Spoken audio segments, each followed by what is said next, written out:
Assalamualaikum warahmatullahi wabarakatuh. Hadirin jemaah salat Isya dan salat sunnah tarawih yang dirahmati Allah Subhanahu wa taala. Sebelum kita melaksanakan salat sunnah tarawih Senin tanggal 10 Maret. Assalamualaikum warahmatullahi wabarakatuh.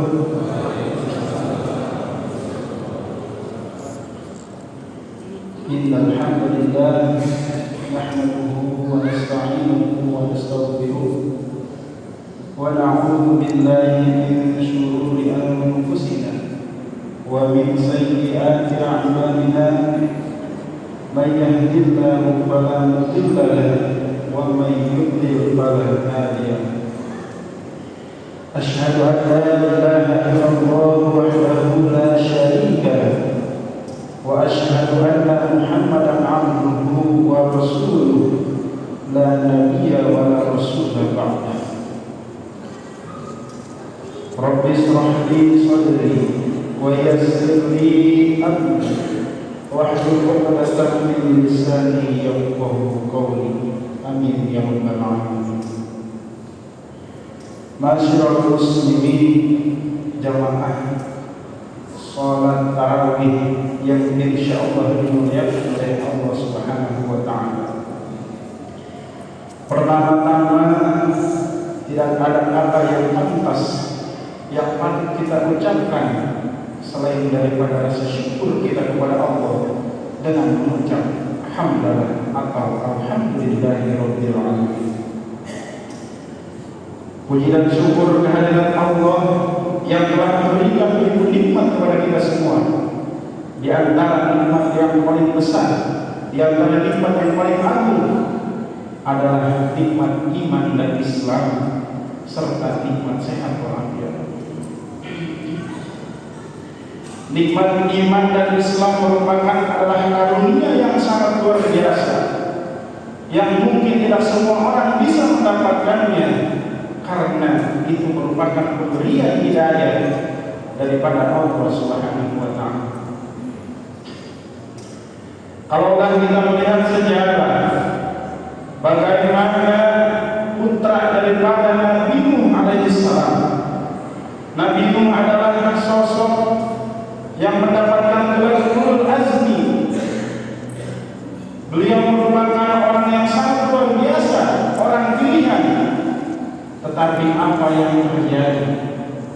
Nabi Nuh tidak bisa memberikan hidayah kepada putranya, yaitu Kan'an, sehingga pada saat perahu atau bahteranya berangkat, putranya itu tidak mengikuti ajaran Nabi Nuh, sehingga kita bisa sebut hidayah itu sangat mahal.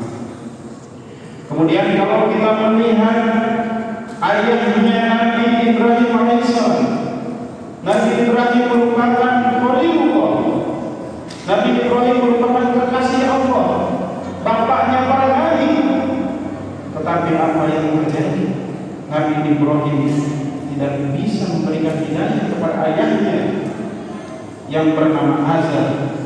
Bahkan ayahnya adalah seorang pembuat berhala dan menyembah berhala. Kemudian kita mengingat juga bagaimana Nabi kita Nabi Muhammad SAW. Nabi Muhammad juga sama.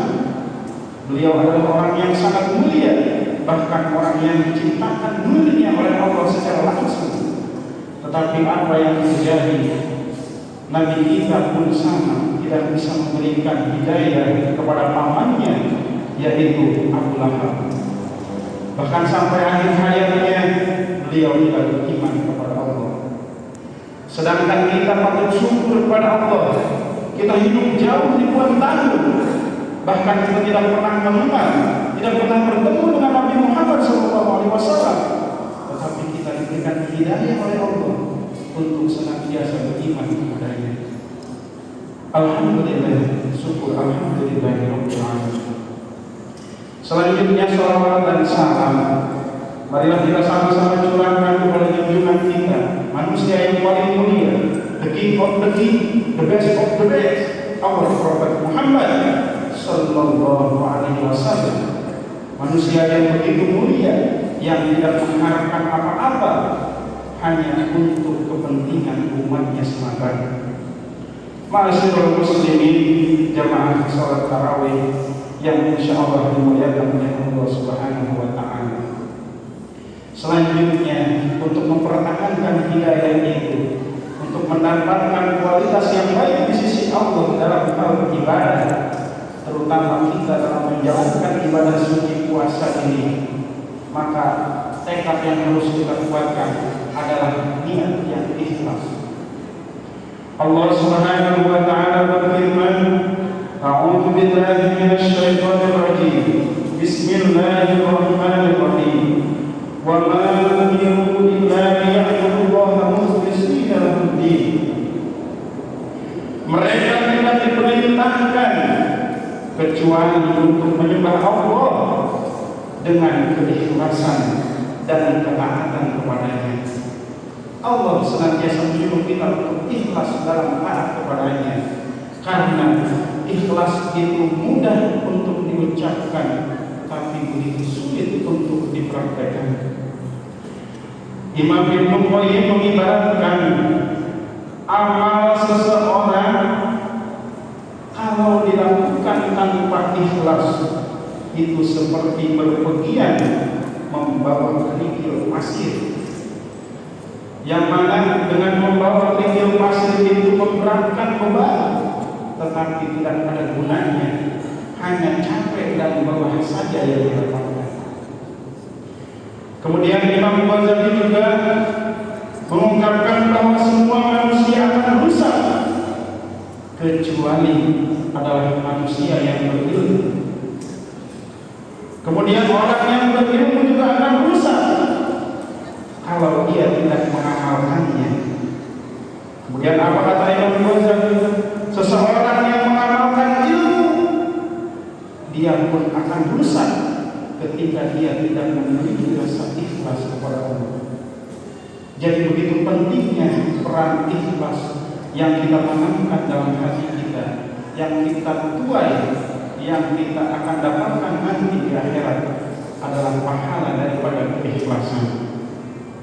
Ma'asyiral muslimin, jamaah salat tarawih yang insyaallah dimuliakan oleh Allah Subhanahu wa taala. Sama-sama kita ketahui bahwa tokoh Islam yang begitu besar, ulama yang begitu banyak kitabnya adalah Imam Nawawi Al-Bantani. Beliau mengatakan dalam kitabnya, dalam kitab Nurul Quran, mengungkapkan bahwa ikhlas itu terdiri daripada 3 tingkatan. Menurut Imam Nawawi, ikhlas itu ada 3 tingkatan. Tingkatan yang pertama, seseorang ikhlas karena Allah semata. Ini hanya terjadi pada nabi-nabi kita, nabi-nabi sebelumnya, atau mungkin para sholihin, yang itu pun belum tentu bisa mendapatkan predikat nomor 1 ini. Kenapa nomor 1 ini begitu susah? Karena ketika seseorang beribadah, dia itu tidak mengharapkan apa-apa.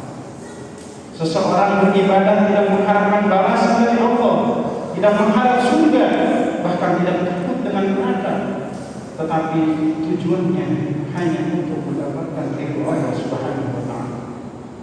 Kemudian tingkatan ikhlas yang kedua, yaitu seseorang yang ikhlas karena akhirat. Seseorang melakukan kebaikan, seseorang melakukan amal soleh, tetapi dia hanya mengharapkan surga dan dia takut akan siksa neraka. Ini termasuk kepada golongan ikhlas yang kedua, ikhlas pertengahan. Kemudian yang ketiga, ikhlas karena dunia. Imam Nawawi menempatkan ikhlas pada dunia adalah ikhlas yang paling rendah, ikhlas yang paling minimal. Karena seseorang yang beribadah itu semata-mata hanya ingin mendapatkan balasan di dunia.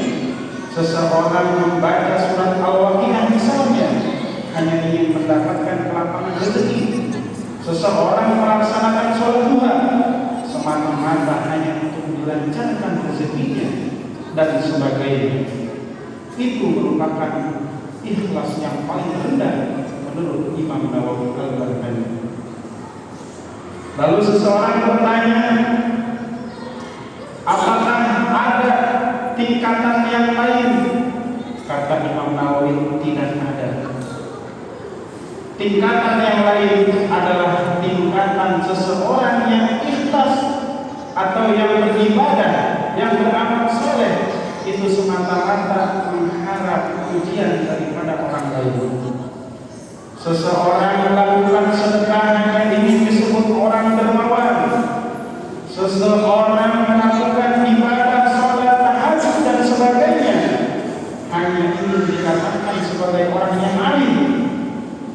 Atau seseorang yang menuntut ilmu ingin dipandang orang yang intelek, orang yang hebat, itu tidak ada apa-apa di sisi Allah. Itu kata Imam Nawawi disebut perbuatan riya. Riya merupakan perbuatan yang sangat tercela, tidak hanya merugikan diri sendiri, tetapi riya juga akan menggugurkan amalan-amalan yang sudah kita lakukan, sehingga amalan-amalan kita itu akan menjadi hal yang sia-sia. Ma'asyiral muslimin, jamaah sholat tarawih yang insyaallah dimuliakan oleh Allah Subhanahu wa taala. Mudah-mudahan kita semua bisa tergolong kepada orang-orang yang ikhlas.